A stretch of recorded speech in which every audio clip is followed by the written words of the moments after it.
A lo largo de los siglos, la historia del cristianismo se ha escrito con tinta, pero también con silencios. Silencios que no niegan, sino que resguardan. Silencios que no esconden mentiras, sino versiones distintas de la verdad. Existen textos que no fueron incluidos en la Biblia tal como la conocemos hoy, no porque fueran falsos, sino porque desafiaban lo establecido, porque abrían puertas hacia preguntas incómodas y revelaban rostros menos conocidos de las figuras más sagradas.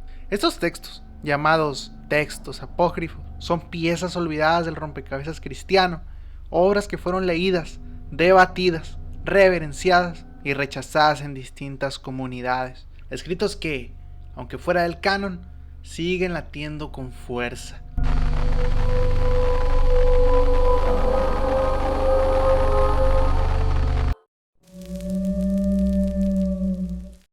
Después de la crucifixión, la mayoría de los evangelios canónicos terminan con la resurrección y la ascensión de Jesús. Sin embargo, algunos textos apócrifos profundizan en lo que ocurrió entre esos dos eventos. Uno de los más impactantes es el Evangelio de Nicodemo, también conocido como los Hechos de Pilato. Este texto introduce un episodio conocido como el descenso de Cristo a los infiernos, y su contenido es mucho más gráfico y dramático de lo que se presenta en el cristianismo tradicional. El relato describe cómo tras morir en la cruz, Jesús desciende al inframundo, no como un alma pasiva, sino como un conquistador. No se trata de un viaje silencioso espiritual, sino de una entrada violenta al reino de la muerte. El infierno es representado como un lugar físico, con puertas de bronce, cadenas y figuras como la muerte y Satanás personificados. Según este evangelio, Jesús rompe las puertas del Hades con su poder, destruye sus cerrojos y entra por la fuerza. Dentro, se enfrenta simbólicamente a Satanás y a la propia muerte, a quienes derrota y encadena. A continuación, libera las almas justas que habían estado esperando desde los inicios de la humanidad, como Adán, Eva, Abraham, Moisés, entre otros más. En el cristianismo tradicional, el credo de los apóstoles menciona brevemente que descendió a los infiernos, lo que suele interpretarse como el Sheol o Hades, es decir, el lugar simbólico de los muertos. Sin embargo, el Evangelio de Nicodemo convierte este descenso en una auténtica batalla cósmica, épica. Este texto presenta el inframundo como una prisión de la que Jesús libera a los justos, mostrando una faceta más activa, poderosa y casi guerrera del Mesías, lo cual contrasta fuertemente con la imagen de redención pacífica que se conserva en los textos canónicos. Este relato fue muy popular en la iglesia primitiva, especialmente durante los primeros siglos, aunque con el tiempo fue excluido del canon bíblico oficial. Aún así, dejó una huella en el arte cristiano medieval y en la liturgia.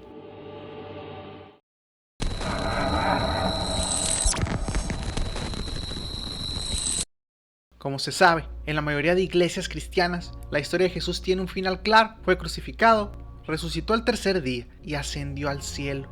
Pero en otras partes del mundo existe una versión completamente distinta. No estamos hablando de teorías modernas ni de especulación popular. Hablamos de textos y tradiciones antiguas, algunas de ellas recogidas en el llamado Evangelio de Bernabé.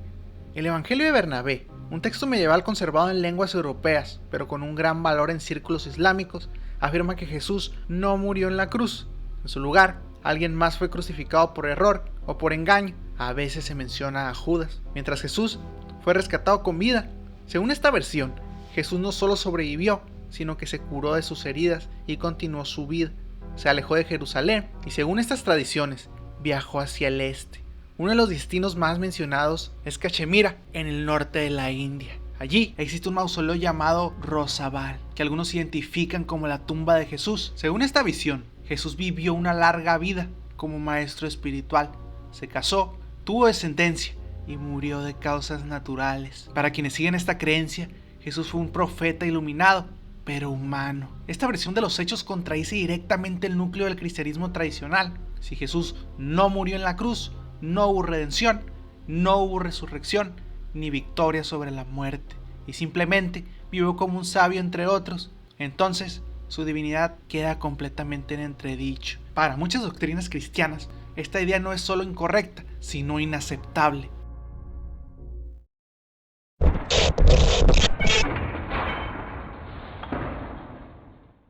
La historia de Adán y Eva es quizá uno de los relatos más conocidos y fundamentales del cristianismo y judaísmo. La creación del hombre el paraíso, la tentación y la caída. Pero, ¿y si todo lo que queríamos saber estuviera al revés? En el Apócrifo de Juan, un texto agnóstico que data de los primeros siglos del cristianismo, se presenta una versión radicalmente distinta y perturbadora del origen del mundo y la humanidad. Allí, el Dios creador del mundo material, conocido como el Demiurgo, no es un ser benevolente ni perfecto, es más bien una deidad ciega, ignorante, celosa y arrogante que cree ser el único Dios verdadero. Este Demiurgo crea a Adán y Eva, pero no les da vida completa ni verdadero conocimiento. Son las fuerzas superiores de la luz, ocultas y poderosas, las que les otorgan un espíritu divino, una chispa de conciencia y sabiduría, sin que el Demiurgo lo sepa ni apruebe.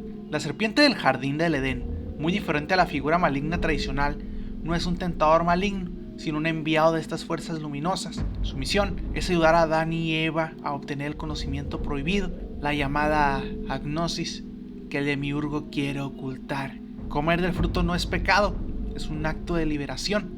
La expulsión del Edén no es un castigo, sino la liberación de la ignorancia y el comienzo del verdadero despertar. Esta narrativa invierte por completo el relato tradicional. El pecado original se convierte en un acto heroico de búsqueda de la verdad, y el Dios del Antiguo Testamento, adorado por millones, es retratado aquí como una figura limitada, engañosa y opresora. Para las tradiciones cristianas y judías ortodoxas, esta visión es considerada blasfemia, pero para los agnósticos representa un camino hacia un conocimiento oculto, reservado solo para quienes están dispuestos a cuestionar lo establecido.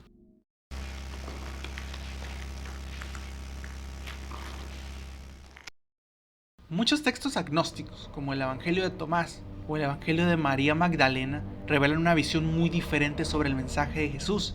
No es un mensaje para todos, sino para unos pocos elegidos. Estos textos enfatizan la agnosis, un conocimiento secreto y oculto que solo ciertos discípulos recibieron. Para ellos, este conocimiento es la verdadera llave de la salvación. A diferencia del cristianismo tradicional, donde la salvación llega por la fe y la gracia a través del sacrificio de Jesús, en el agnosticismo, la crucifixión y resurrección son eventos secundarios. Lo esencial es alcanzar un conocimiento esotérico sobre el verdadero origen del alma y entender que el mundo material es una ilusión. Esto representa un giro radical. La salvación no es para todos, sino para quienes despiertan esta verdad oculta. Además, estos textos plantean una visión radical sobre la naturaleza de Dios. En ellos, el Dios creador del Antiguo Testamento, llamado Demiurgo, es una entidad inferior, ignorante e incluso malvada. Este Dios falso gobierna el mundo material, mientras que el verdadero Dios, trascendente y bondadoso, se encuentra más allá. Uno de los textos más desconcertantes es el Evangelio de Judas, que presenta a Judas Iscariote no como un traidor, sino como el discípulo más iluminado. Según este Evangelio, Judas traiciona a Jesús por instrucción del mismo Maestro, para que éste pueda liberarse de un cuerpo físico y ascender a un reino divino. Estas ideas desafían los cimientos del cristianismo ortodoxo, la importancia central de la cruz, la unidad divina del Padre, Hijo y Espíritu Santo, y la salvación universal para todos los creyentes. Más que un mensaje para el mundo, estos textos sugieren un camino secreto, exclusivo, accesible, pero solo para un grupo selecto.